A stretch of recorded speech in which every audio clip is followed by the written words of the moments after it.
Guys, thanks so much for being here. Sorry that I can't make it today, but let me go through some of the things that you're going to be using today as you start your soldering process. Okay. Again, as you're working through it, make sure you're reading through the packet. It does a really good job of going through step by step of things that you need to do and pay attention to. You're not expected to get through everything today, but you should be starting building your actual circuit board towards the later end of the class period, right?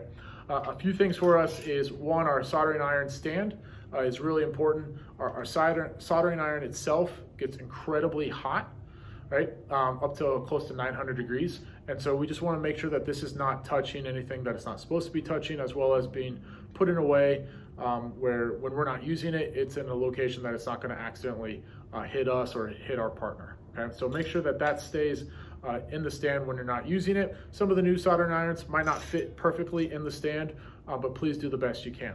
Okay?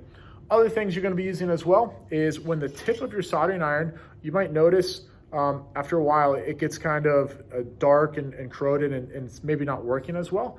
There should be 1 or 2 sponges within the room that are damp.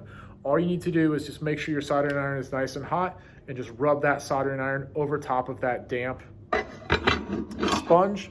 And what that should do is that should clean the tip. It should be nice and shiny then after that, and it should be a little bit more functional as you're trying to use it.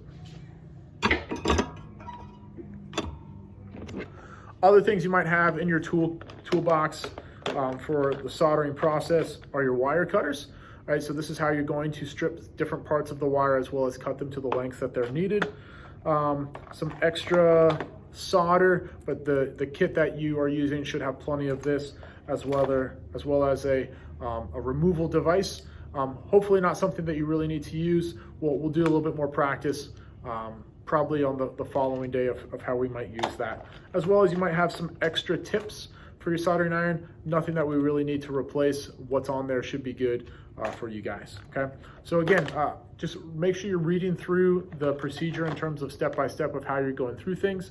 It should be pretty straightforward. There's usually 1 or 2 students in the class who have soldered before, so if you have questions, seek them out.